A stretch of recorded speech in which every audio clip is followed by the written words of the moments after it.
කුරහන් මලසේමා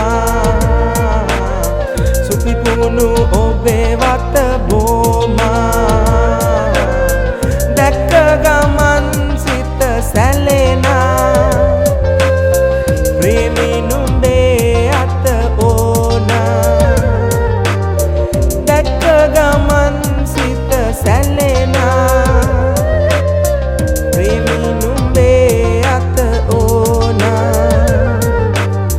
මල්මසුරන්ගී ඇසෙනා ගම්මානේ මාමන බඳිනා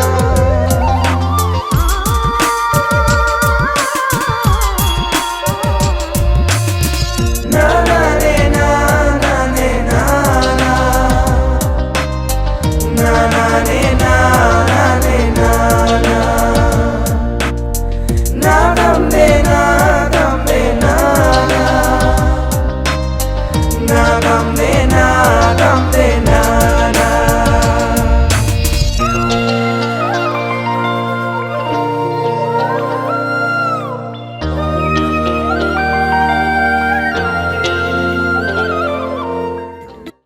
Ladies and gentlemen, Assalamu alaikum. It is an honor and great pleasure for us in ARTDO International to welcome all of you in this very special event focused on artificial intelligence. In the world of today, many people as well as countries still speaking about digital engagement, but soon with vast and fast technology, they will run toward nanotechnologies and algorithmic transformation. Everything around us will be governed through Internet of Things, and those who will not catch the momentum will be thrown out of the market as well as out of our new normal lives. Now, we are still utilizing and experience in our day-to-day lives the narrow part of the artificial intelligence by simulating and replicating the human brains and intelligence in machines that are programmed to think like humans and mimic their action for achieving specific goals.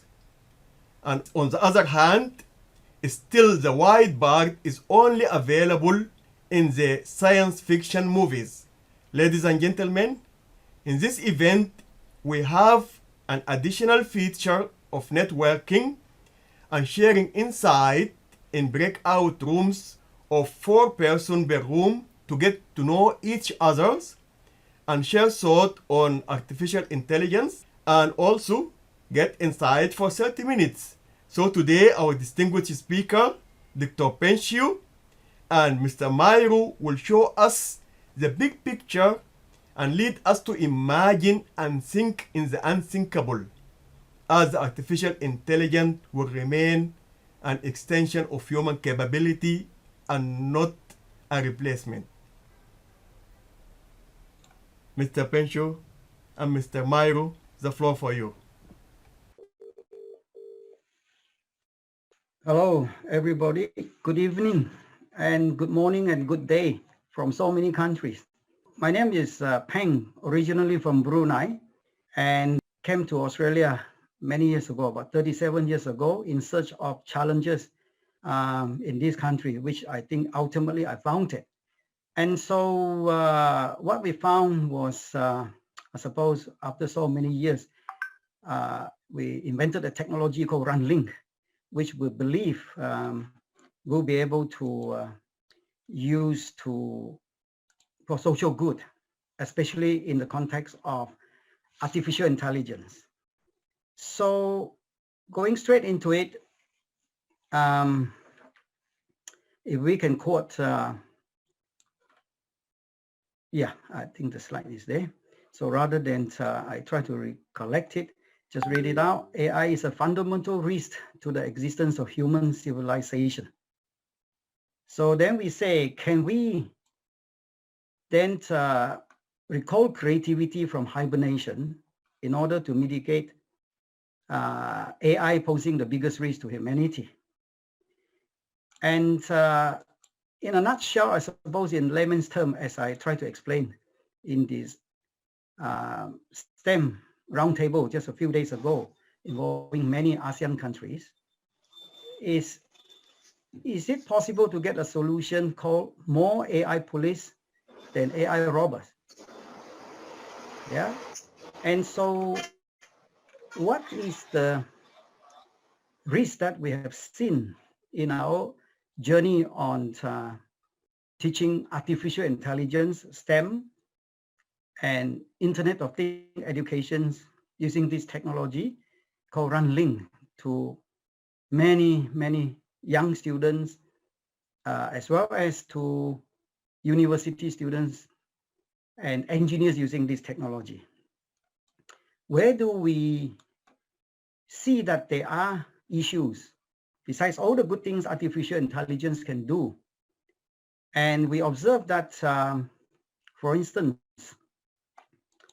the issue that we see immediately in this case of this COVID-19 pandemic is possibly a permanent pandemic called artificial intelligence inside the house. We have many case studies now. Obviously, it is through United Nations, UNICEF, and so forth. So in the house, during this pandemic, when it's locked down, we have a huge surge in artificial intelligence drug addiction. So the kids are so addicted to it 10 hours per day in some cases.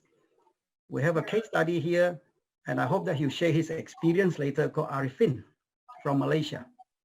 He's actually a Bangladeshi boy in search of better education. His parents moved to Malaysia, and during the pandemic, young 16-year-old, I think at the time, last year, Arifin was creating a lot of unhappiness, put it mildly. Yeah, and missing dinners, a lot of screaming and shouting I can hear, I suppose, because it happens in my neighborhood here too, of how kids spend 10, 12 hours per day. In 3 months, they are totally addicted. Missing meals, missing schools, and so forth, right? Online schooling. So how did we try to resolve this whole block of wood, problem? Oh, they bought so. And whether it's by accident or by intention, we replace his AI games, the drug addiction, with very fun and engaging AI projects, Internet of Things. STEM is what he studied in school, but we added artificial intelligence and Internet of Things in order to try to distract him, which we did successfully to the point where he shared this in school and getting the principal so excited that he decided to help Arifin to get a scholarship of about 30,000 Malaysian dollars. So that is a great story. It didn't end there. So Arifin then, from that addiction of online games, AI games, that he went on to sponsoring his fellow student from Penang, north of Malaysia, to fly to Kuala Lumpur when the pandemic is over to present at his school. And we thought it stops there too. So when we were onto this ASEAN STEM roundtable just a couple of days ago, we then decided to also get Arifin and Pavana, the colleague, to present to the ASEAN STEM Roundtable President in University of Malaya. And the last potential visit is actually a Minister of Housing, in order to explain how they want to make every house in Malaysia a smart home with artificial intelligence and the experience that Arifin has had already in order to mitigate the problem of AI games addiction. And so that they can use a smart home. You see how they basically get quality education. Miro will show it in order to implement UN SDGs.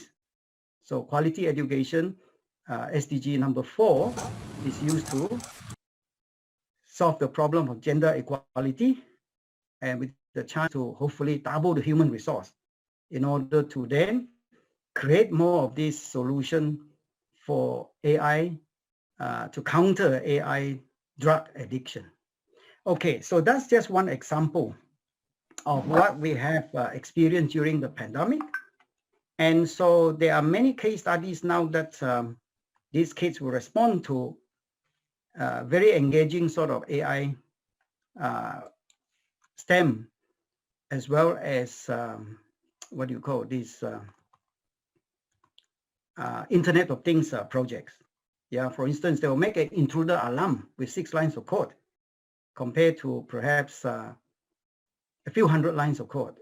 It's very fun. With 1 line, they can create vision between your laptop and your camera.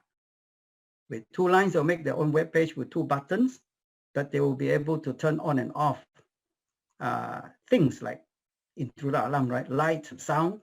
And with 3 lines of coding, they will be able to then, be able to make an artificial intelligence voice to scare off the intruder. For instance, they'll type into the technology, the app, police on the way. Your photo has been sent to the police. Run or you go to jail.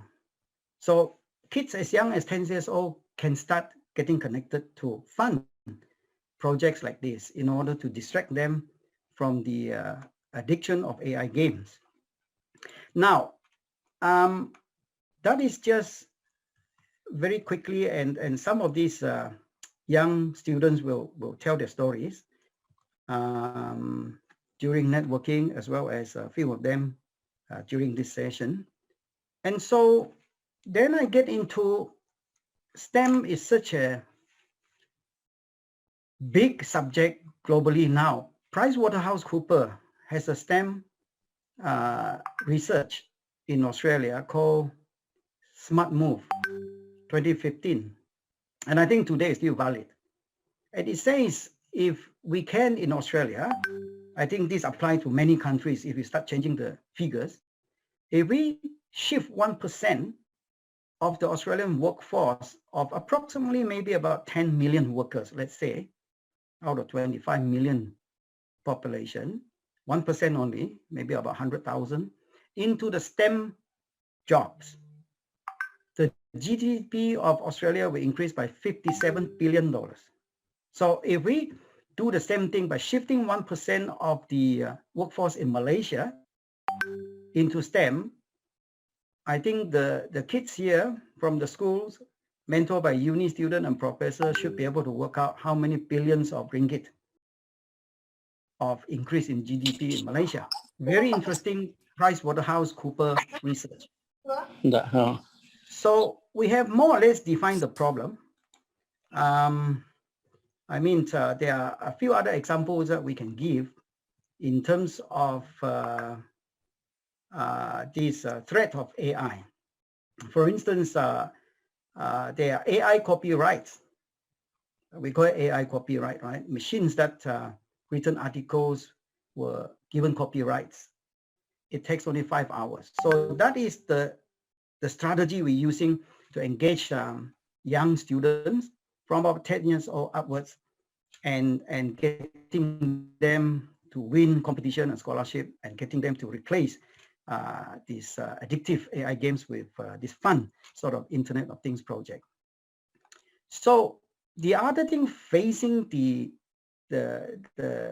possibility of getting a massive number of kids involved in STEM, AI and IoT projects, is you need creativity. Even though we have the best technology, we believe 5 hours to do an Internet of Things project compared to 5 months of work, testified by Gabriel from Turkey, and then the 6 lines of coding as a few hundred lines of very complex, multiple steps process.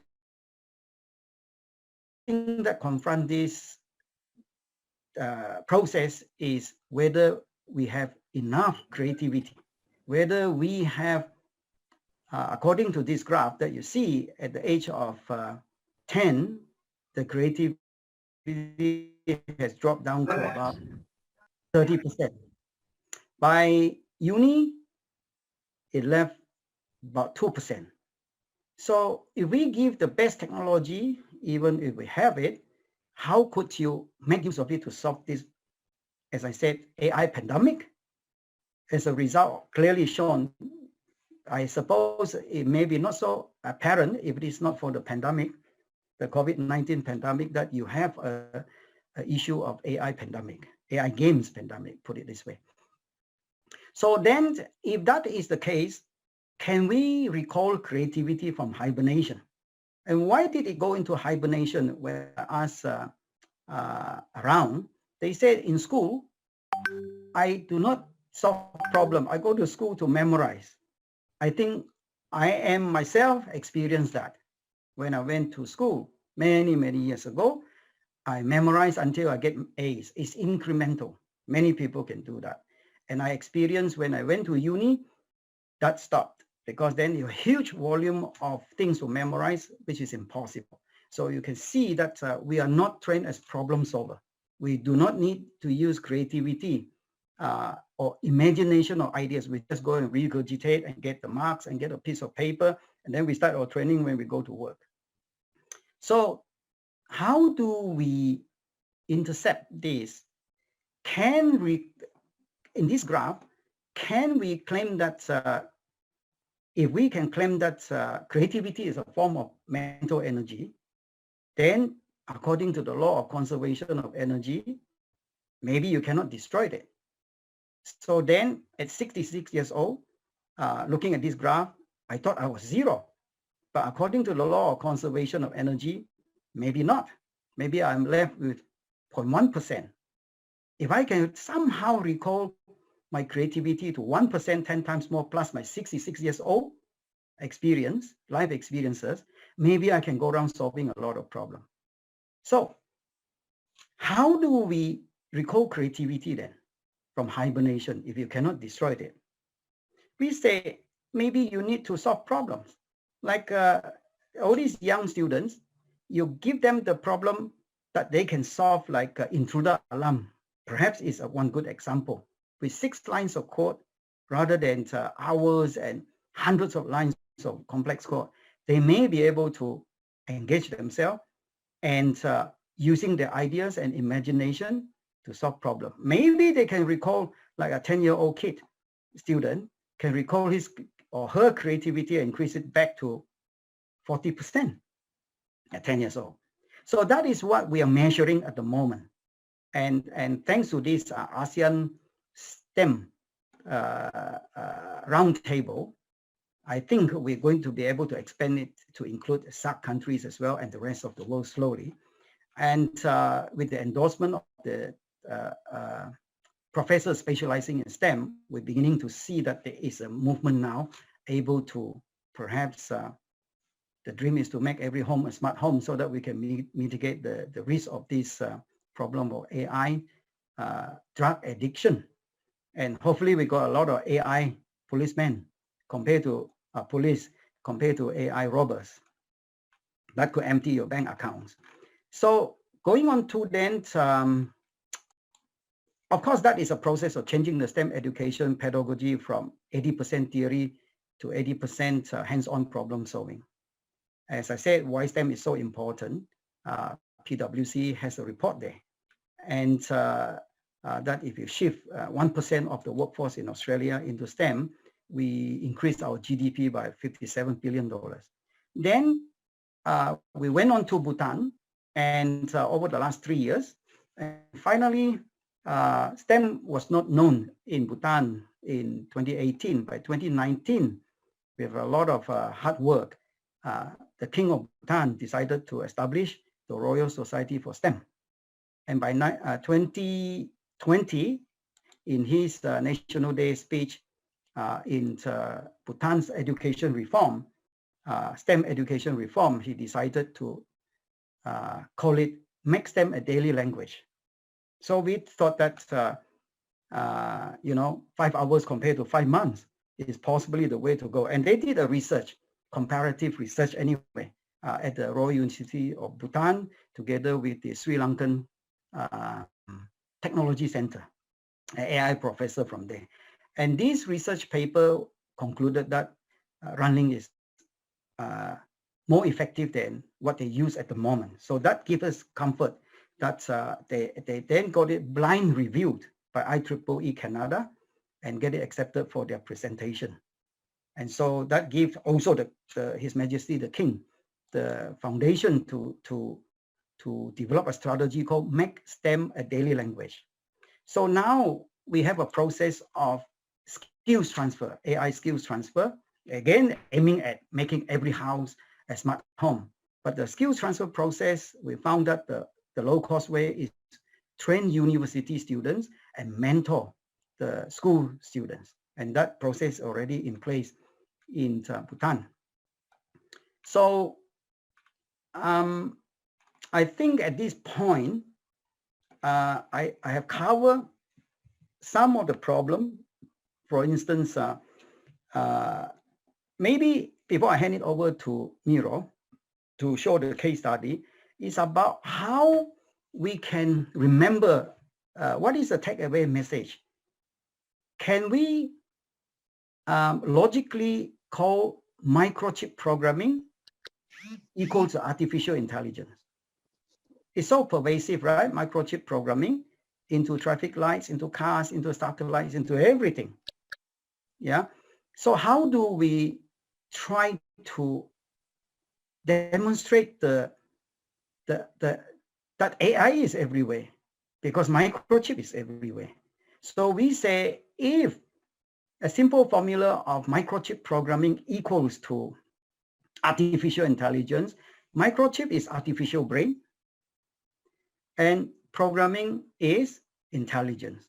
So every microchip we see, we would be able to then relate that to artificial intelligence. For instance, a minister in Singapore hold up a glass of water and he drank it on television. And he said, do you know where the water come from? It's actually from the sewer. And I suppose many people know that Singapore lacks of water. They have to recycle the water. Therefore, you need microchip programming in order to make sure that water is safe enough to drink, to that point where life depends on water. So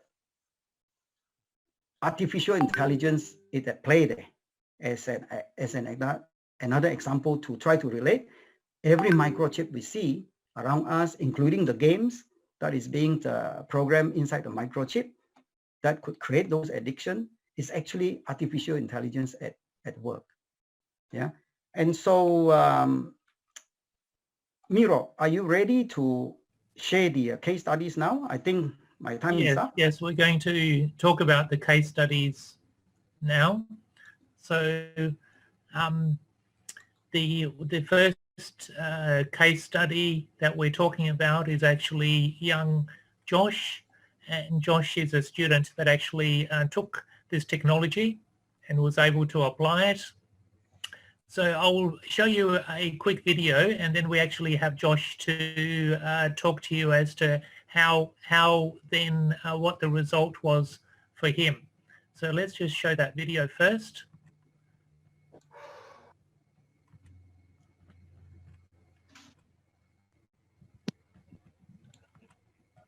Hello, my name's Joshua Cartledge. I'm 12 years old in Year 7 at Mitcham Primary School, and I made the rainwater tank monitor project for the Royal Adelaide Show Technology Competition and won overall first prize. Here is a demo of the runlinc technology developed by STEMSEL Foundation with an IP camera. Now I have a phone with the IP camera app here, but you can buy cheap $10 or so IP cameras available online. And this one line of code that I have here, this iframe here, is going to get the camera input from the phone and then broadcast it onto the runlinc webpage. So if I run the code here, you can see that. You can see my desktop, computer, keyboard and all of that, just with a single line of code. Very nice. There are several uses for this. Door monitoring systems can cost up to hundreds of dollars to purchase and install, whereas can be done with runlinc and an IP camera cheaply and efficiently. You can make scouting rovers that can be sent to burning buildings or other places where it is unsafe for humans to go to search for any survivors and rescue them. Now, with just 35 lines of code, we can have AI object recognition in real time with a live video feed. This can be used to identify faces or threats such as animals to farmers, crops or livestock. Now I have some objects here for the thing to recognize, and so I'm going to run the code and it's going to load the model and the video, and once that's loaded we can now put, for example, an orange in front of it and it'll say it's an orange and how confident it is with that in percentage. So right now it's about 50% confident that's an orange. We also have a banana here. I can put the banana in front of it. That's around about 70% confident it's banana. It works with most objects. For example, I've got a computer mouse. There we go, works there. And that's only 35 lines of code. Pretty amazing. Thanks for watching. Okay, so Josh actually surprised me one day when he sent that video to me because I had not seen that before. That was actually completely a surprise because he added in the object recognition himself. So I would like to now invite Josh to tell us further as to where he progressed from there. So Josh, please. Hi everyone. That video was 2 years ago, so my voice is a bit deeper now, but yeah, I made that video back in 2019, and that same year, as I mentioned in the video, I made a project called the Rainwater Tank Monitor, which was a device that you can put on top of a rainwater tank or other body of water, and it would measure the level of water in the tank, and then it would use IoT or Internet of Things to send that information over the internet so that you could access that on your phone or your computer. And it's really easy, especially if your tanks are really far away, like in the country, and for farmers and stuff, that would save them so much time because they don't have to go travel and check their tanks to see if they're leaking. So I made that 2 years ago in 2019, and I entered that into the Royal Adelaide Show, which is a little exhibition thing we have here in Adelaide in Australia. And as I mentioned there, it won the overall prize in the technology category. I have a ribbon here for that. And then the prize for that was tickets to Malaysia, actually, to go and compete into their World Young Inventors competition, which is, yeah, an international event that they hold up there every year. That was supposed to be in 2020, but as we know, the pandemic hit, and so it had to be all online. So instead I submitted a video of my invention, and it won a gold medal in its category, sorry, other way around, gold medal in its category for the secondary school agricultural category. And not only that, it was also in the Asian Young Inventors competition for, I think, 10 different or so Asian countries, including Australia. And it got a top 3 prize here with this fancy trophy here. So yeah, my journey with runlinc has certainly been a very amazing one, and I'm really thankful to Miro and Peng and the disruptive technology that they have created that allowed me to experience these things and get to do stuff that I probably would never have done before if it weren't for this AI technology. So yeah. Thank you, Josh. And Josh has also been able to help other students as well. In fact, we run a STEMSEL club over here in Australia, and he's been quite instrumental in helping everyone there as well. But what's been even more surprising to me is that even in Malaysia, for example, at a girls' school, one of the students there who has been doing also international Zoom workshops for this technology has taken the attention of her school, and then Pavana was able to make some progress from there as well. So let me ask Pavana to actually speak. She's from Convent Butterworth School in Malaysia, in Penang, and she will relate also her story on what happened. Thank you, Pavana. Good evening to all present. First, I wish to thank Madam Rita Gore, President of ARTDO International, for inviting me to this webinar. I am Pavana from Convent Butterworth Secondary School in Malaysia. My journey in runlinc started when I participated in Kuala Lumpur Engineering Science Fair back in December 2020. I was 15 then. I showcased the smartwatch to detect COVID-19 symptoms using runlinc. Then came the great moment. My teacher, Madam Pan, introduced me to Dr. Peng and Mr. Miro of STEMSEL, Australia. They welcomed me into the wonderful world of runlinc and shared a great deal of knowledge. I was impressed with this simple yet powerful programming technology and decided to explore further into it. A golden opportunity then arrived when I was invited by them to join the Royal Bhutan Smart City Project team. This is an international think tank to introduce runlinc, artificial intelligence, and also Internet of Things to the people of Bhutan. Their king's vision is to make STEM a daily language of his people, which I hope will one day become a global language too. Alongside, I was given the responsibility by my school to conduct a runlinc workshop. It is a 7-week workshop highlighting 5 basic runlinc projects to about 25 students, and actually concluded my 4th workshop this morning. The aim of this workshop is to channel my experiences and also knowledge in runlinc to my friends and inspire them in STEM, or science, technology, engineering, and mathematics. runlinc is not merely a programming technology, but also promotes gender equality through quality education. And how does runlinc actually do that? It introduces science and technology, especially to the female gender, through simple and fast programming.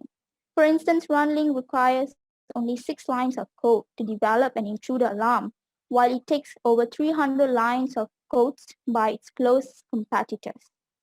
Such simplicity is the key feature that attracted me to runlinc, and I strongly believe that others, especially female students, would be inspired in similar manner, hence encouraging their greater participation in the STEM field. Interestingly, my workshop is a proven result of this. The 25 girls enjoyed the workshops and were able to run simple projects in the second workshop itself. They expressed more interest now in the STEM field and even have plans to pursue career related to STEM. As an initiative to promote runlinc among Malaysian students, I will be joining Arifin, a student in Peninsula International School, Australia in Kuala Lumpur, for a runlinc presentation at his school. I wish to thank him for sponsoring flight tickets for the trip, and also Madam Rita Gore for sponsoring the accommodation. And hopefully Madam Rita will be able to join us in this presentation. And also it will be a great pleasure to meet Dr. Noraini Idris, the President of National STEM Association of Malaysia, during the trip. Before I end my speech, let's put our hands together to empower women in STEM through runlinc. Thank you very much for the opportunity. Thank you, Pavana. And one of the interesting things is that Pavana actually just started doing the runlinc last December. So she actually was only on our Zoom workshops for about 3 months before she started her own workshops in her school, and now is teaching others to actually present this technology because it is so fast to learn. And so what we're going to do is doing a quick demonstration, a live demonstration. And to do this, what I will do is I will actually change my camera. So those hosting will have a challenge, but I'm going to change my camera to my phone. So I'll just take a few seconds to do that so that you can see the video of what Havana will actually be controlling. Okay, so she's going to be controlling my runlinc board from Malaysia, because the technology is Internet of Things and AI. It means that even she's got access to my chip across the internet. Okay, so let me just change over to my phone.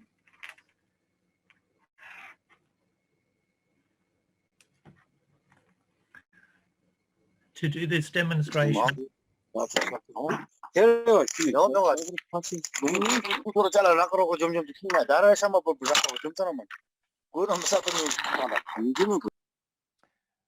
Okay, so let me move to my phone. Okay, all right, good. So Havana actually has this web page open. Let me show everyone. I'm going to turn around my camera. So this web page here, Havana has opened on her computer in Malaysia. This is a copy of the web page, but the one that she has open is actually connected directly to my Wi-Fi chip, which actually hosts the web page. So because it hosts the web page, it can connect to the wires, such as the blue wire here, connected to C4, and that blue wire is connected to a relay box, okay, which is a magnetic switch to a lamp. So Havana, what I want you to do is go to C4, okay, on your laptop. Let me just, okay, so on yours is blank, so you need to go to C4 and then select the digital out so that you see a red button. Havana, do you see a red button? We'll just need to interact. Okay, great. So if you see a red button, this is the status of the lamp. It means you have a signal here, but it is not on. If you click the red button, are you then connected to my lamp here in Australia? You are. Okay, very good. So it means that you are inside my chip. You can connect to the lamp. Okay, so you can turn it off again. Very good. What I also want you to do is go to C7 and make an analog in. When you make an analog in, you should see some numbers. My numbers don't change because I'm disconnected. What's your number over there? 80 plus. 80 plus. Okay. So what is your number when I cover my hands now on this light sensor? This is the light 72. sensor. It's decreasing. Now it's 28. Okay. And if it goes like that? 108 plus again. Okay, very good. So what we're going to demonstrate, Havana, is that this light sensor will actually then go into some code which you can just load quickly. So what I want you to do on your page is to go to board and get. So press the get button, and what that will do is it'll actually load some code from the chip directly onto your page. Okay, do you see the code? Yes, I do. Okay, so instantly you have some code. So can you tell me what this code does? Because you've been able to do very similar code to this before. First one creates a title, alarm control web page, and the two lines there creates two buttons, then alarm on and alarm off.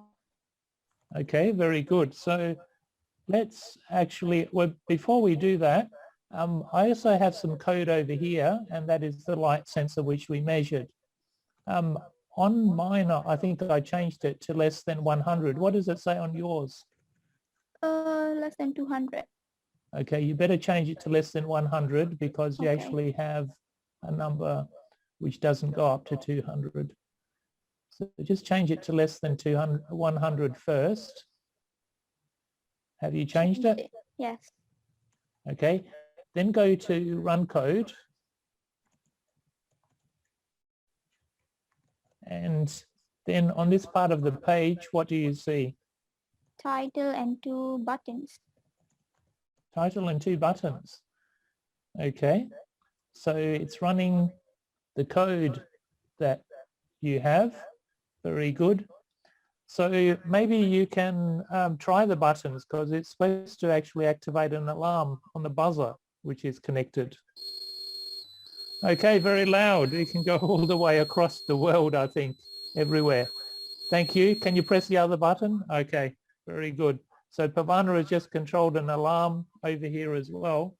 And because she's activated the code, this code that she's running actually says if it goes less than 100 on the light sensor, it will turn on the lamp automatically from her computer and also create a voice on her computer as well, which is this voice here, which says intruder alarm.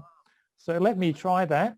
And Pavana, you'll have to listen to your computer and see if you get an alarm. So if there's an intruder coming and the sensor actually then activates, okay, then the light actually then will turn on. And do you hear a voice there as well? Yes, I do hear. What do you hear? Intruder alert.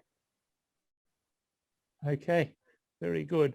So I don't know if you have sharing. Maybe you can also share your page, and I'll turn around my screen. Just see if you can share your runlinc page, whether that's possible. Also, before you share, when you share, make sure that the activate sound on there as well. There is a little button that activates sound so that everyone can see your page from your side. Can you see it? Not yet, it's just coming. Now I can see it, yes, that's very good. So, so go down and show the buttons. So that's the buttons that she pressed, okay. So press those again. Alarm on, yes, I can, it's very loud here. Okay, very good. And now I'm going to cover the light sensor like before. Intruder alert. Intruder alert. Intruder alert. Okay, so for the last thing, Pavana, what I want you to do is the text where it says intruder alert, I want you to change it so that it actually creates a voice which you can change to whatever you like, so you can be creative. Just the intruder alert text inside the quotations. So what we want to do maybe is say hello to everyone in ARTDO when I activate the light sensor. Okay, so this is how quickly the runlinc works. Okay, very good. So if you press the stop code and run code, it'll include that code. And now I will cover my light sensor again. Hello to everyone in ARTDO. Hello to everyone in ARTDO. Hello to everyone in ARTDO. Hello to everyone in ARTDO. Okay, thank you very much, Pavana. That's excellent.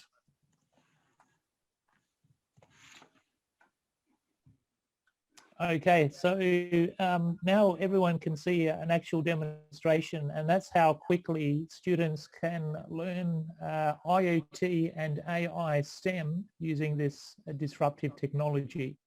We even have, I believe today, a student all the way who's studying in Turkey, And I showed this demonstration to him and he just opened his mouth stunned, and I said, what's wrong? He said, this is my final year project at university to make 2 buttons on a web page, and it took me 5 months. He said, I'm very embarrassed now. He said, I had to put in together 5 or 6 different modules to make that work. It was a lot of work, many months of work. And now there's a technology which can disrupt this and can be done in 2 lines of code. And he said, yeah, I can see that even the schools can get started on this as well. So it's completely going to change IoT, STEM training and AI. All right, so thank you. And I'm going to hand over back to the ARTDO host, and I believe that we're going to have some question and answer session.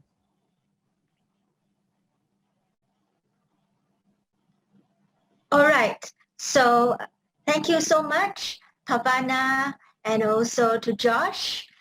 Josh is how old now already? 14, I think, in secondary school. Yes, 14 years old. Pavana is 16 years old. Josh has been doing this for the past 2 years, and Pavana for the past 3 months. Yes. Yes.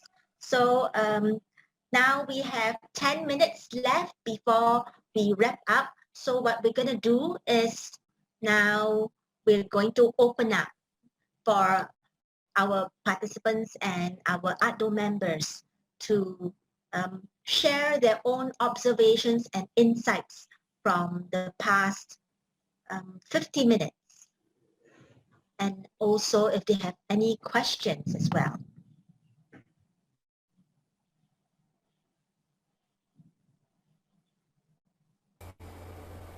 Okay, hello.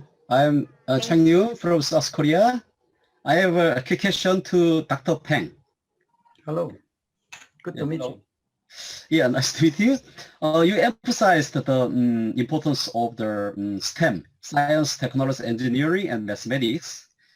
Here in Korea, in KAIST, the science technology-based university, very famous, usually try to stick to combine STEM with the liberal arts, because when we talk about the AI, not only the technology, but also the content is very important. So in the future, technology, mathematics, statistics, or some other skills, hard skills, or I can summarize in a word, hardware, and also software, including contents, maybe may have to be combined together to make the AI more ideal. But AI can also threaten the lives of human beings. But anyway, human beings make AI. So for the time being, AI may be sophisticated, but maybe under control. But anyway, what I would like to talk about AI is that the strategic combination of hardware, including STEM and software, is very important, I think. Absolutely. Absolutely agreeable. But what I like to add on to your idea of adding arts, liberal arts to it is amazing, because that's why our experience through this journey is we added SEL, social enterprise learning, to STEM. So we call a foundation, we started a foundation called STEMSEL, social enterprise learning, in order to include humanities and arts, and of course, economy, enterprise, right? And it works so well. And I explained to the ASEAN STEM roundtable a few days ago. I'm an engineer, and I found that it's very difficult to engage engineers. It seems like a magnet, 2 magnets, North and North Pole, they repel. When I went into Malaysia, to University Putra Malaysia, because of that unpleasant experience over the years, we seem to be measuring each other's high and low. When I went into economics entrepreneurship center, I didn't have that problem. And they have funding. They pay us to go there to train the students, and the students are mixed from agri-science who was struggling for weeks to make hydroponic project lights on and off, and asking their friends from engineering to help. Agri-science are not programmers. And so when they use our technology, that was weeks of work, right? It takes only a few hours to complete it. So I have this experience of what you just said. We need to combine STEM with arts or humanity and enterprise. It is a holistic approach.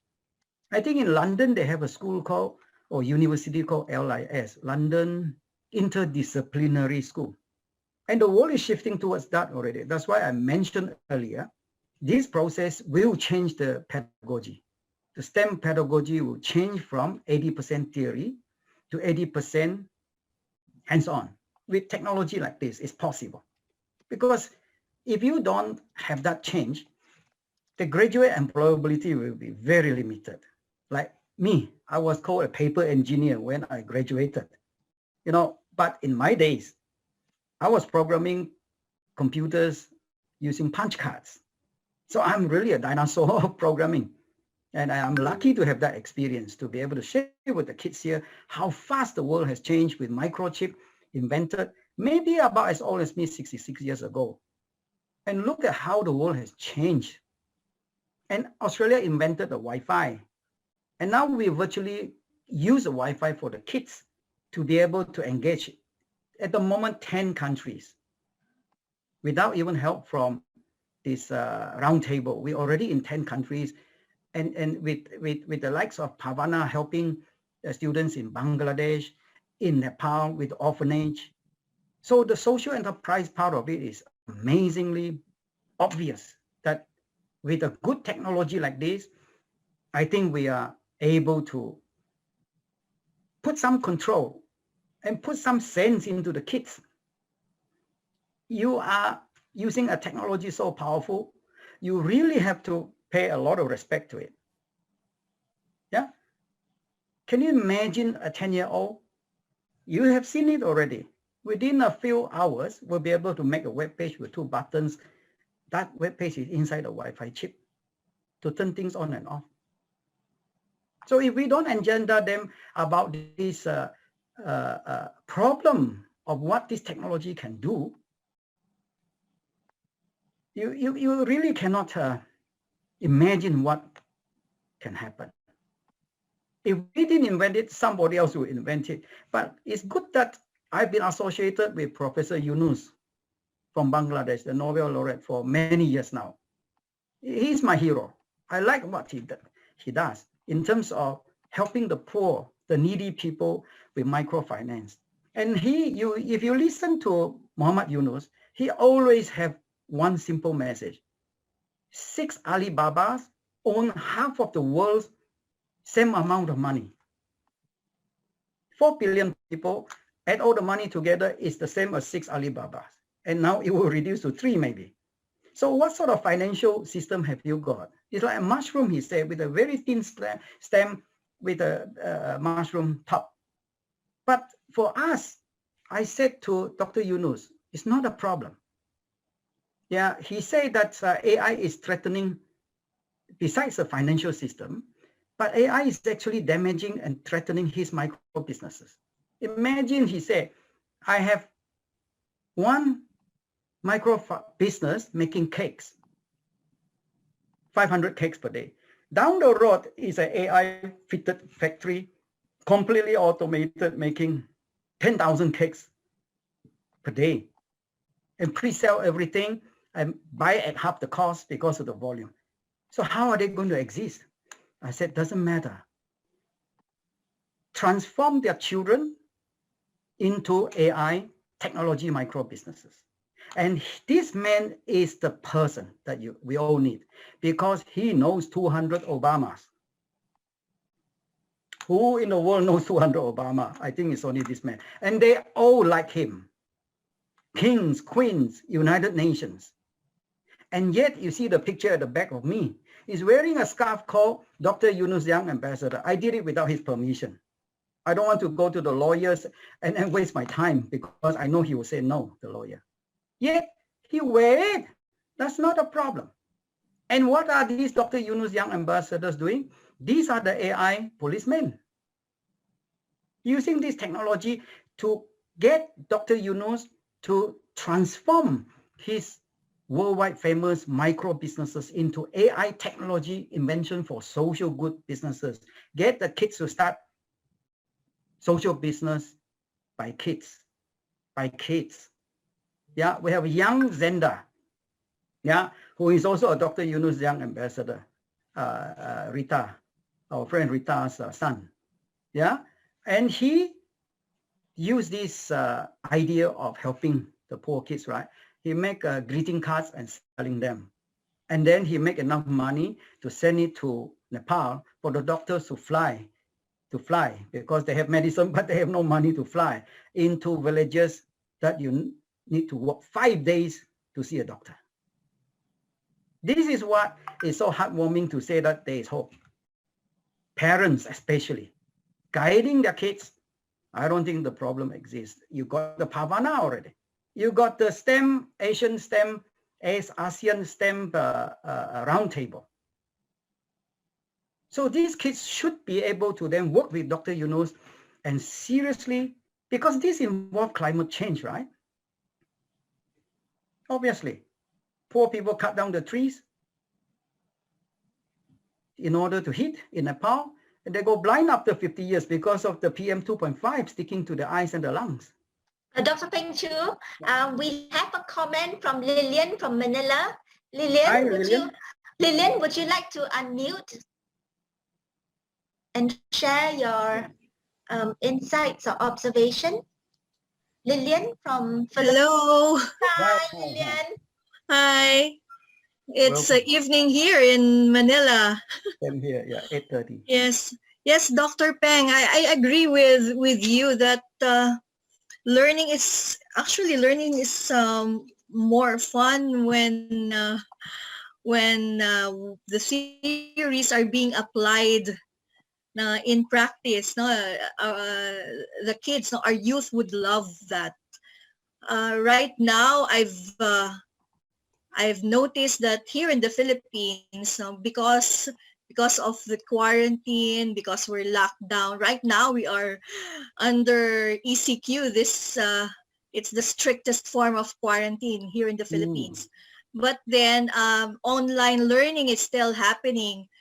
But most of the methodology focus on theories, not much about on the practicality of things. And parents are having a hard time doubling their time at work and then tutoring their kids. So, Stressful. and Very our teachers need to be upskilled because they're not that, and technology is not, an upgrade in technology is not available as of this moment, because honestly, we are not ready for this pandemic. So I think we really have to double up. Absolutely. Thank you. Yeah, thank you for your comments. And absolutely, I think one positive that has happened because of the COVID is we are now so well connected. You know, we started all this online training for a long time, but people are not interested. They want face-to-face. And now the COVID has shown us it is the same thing. With a technology like this, you can be 100 times, 1,000 times more effective. You know, imagine there is 10,000 Pavanas doing the same thing in ASEAN, in Philippines, to Thailand, to Indonesia. Where is the problem? They will detox the other kids that are addicted, because that is going to have huge socio-economic impact, you know?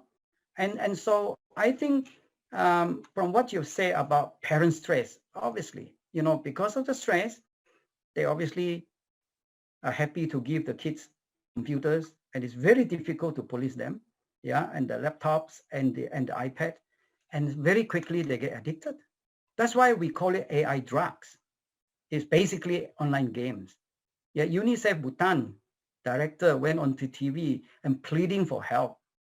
As I mentioned, we are quite very involved in Bhutan and pleading for help. Can somebody come up with a solution to distract the kids? You know, there's so much research done on the health, the mental health, all sort of damage that you can do, splitting up families. And so I think we have found a solution. So it's a matter of how ARTDO can connect with the ASEAN STEM movement and expand to SAARC countries, another 8 countries. And then from there, Korea, Japan, just keep going out because you can do it today. You don't need to fly. Thanks to COVID, we must not fly. We must talk. We must share this Pavana story. And I have no doubt that PricewaterhouseCoopers, Microsoft, Google will be on your doorstep if you tell this story to them. If you guys have a connection to these people, they'll be so thankful to you because it serves their purpose. They are so competitive, right? You know already, Microsoft, Google, they have their own way of competing in different countries. This is the solution for them to make more money. Yeah, the more we give them, the more will they make money, the more they can give to the needy.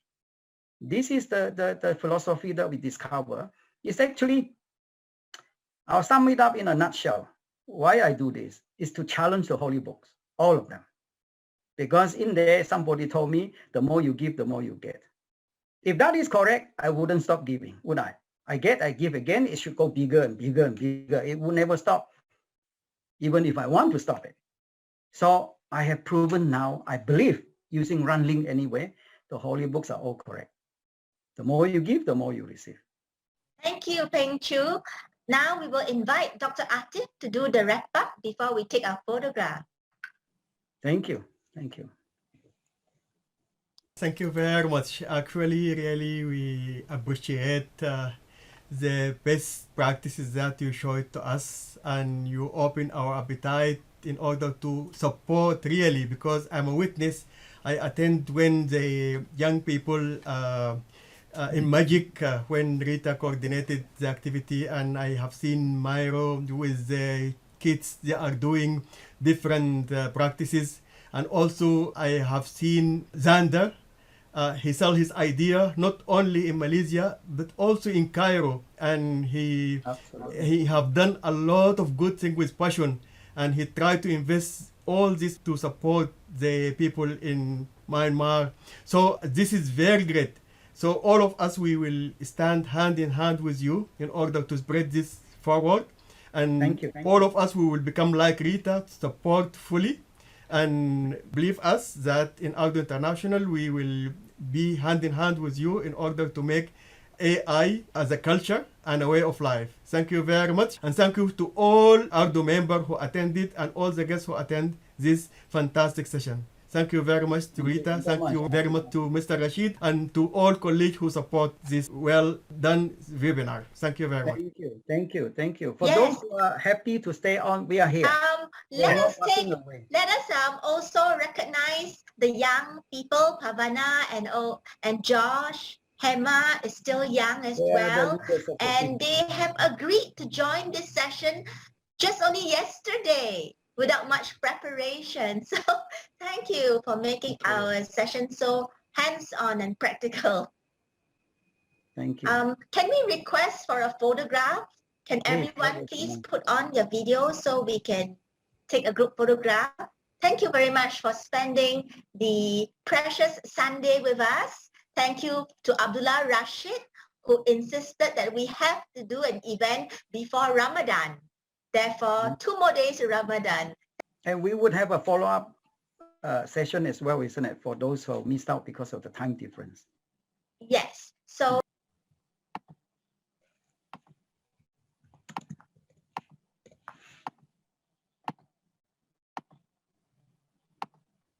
We will do another webinar like this for the people who have different time zone, inshallah, after Ramadan. Thank you. Thank you.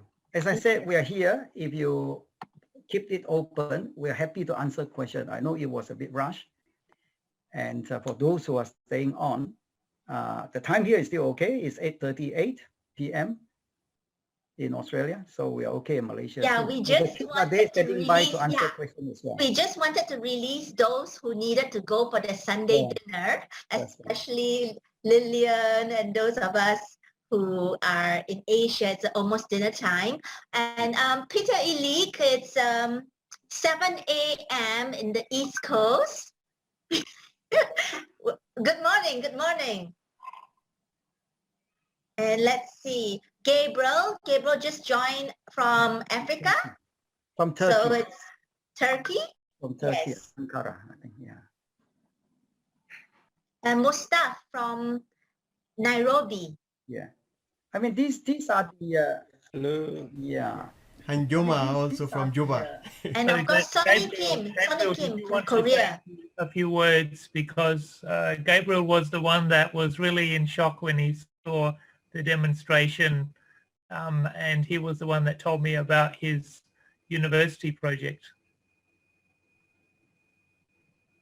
Gabriel's face is on the brochure of this event. That's right. That's him.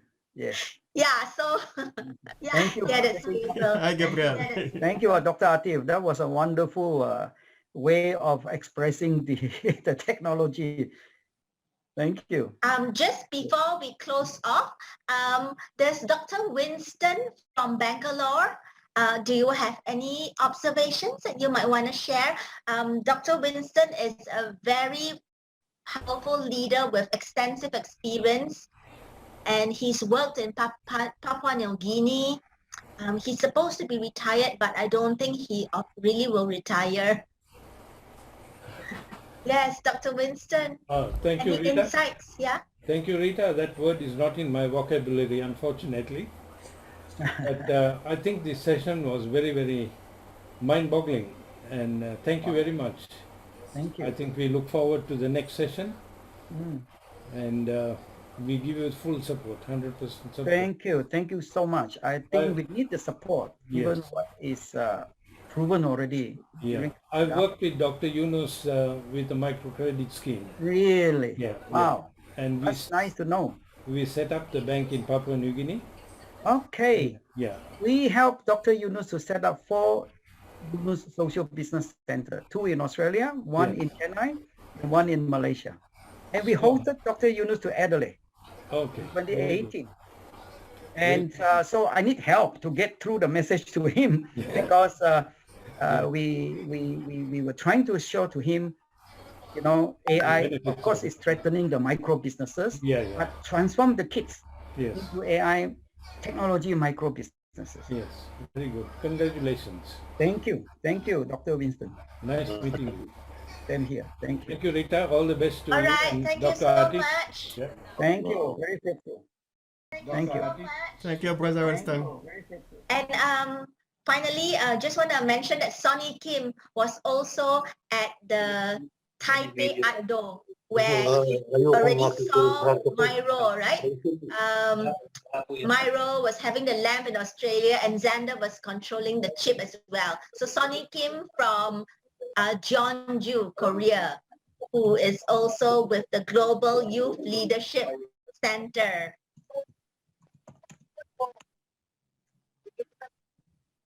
He's wearing, Dr. Peng Choo, he's wearing purple. I think the Scouts shirt, yes? Thank you. Thank you. It's amazing. All right then. So a blessed Sunday to everybody. Thank you. Goodbye. I think Secretary General from Manila is also listening in. Thank you, Retno. Sawadika. Thank you for the opportunity. Welcome. Hi, Thank you, and Sandesh. good evening Hello. from Bhutan. From Bhutan. Nice Yes, to meet you. brother. You are Tashi here. Wangchuk. Tashi Wangchuk, yeah. Rashi sir invited me. Good to meet you. I was telling about our experience in Bhutan. Amazing. Yes, So sir. you'll be very happy to hear this, right? I'm going to tell you in one sentence. And the rest can listen. This Sure. story is about invented in Australia, proven in Bhutan. Oh, yes. Thank you. AI has market in Bhutan as well. Even our king, he stressed, he makes like his emphasis on STEM and AI and development in these areas. By the way, it's evening in Bhutan, sir. Yes, So this yes. Bhutan is what time now? It's about it's 5:15 here. yes.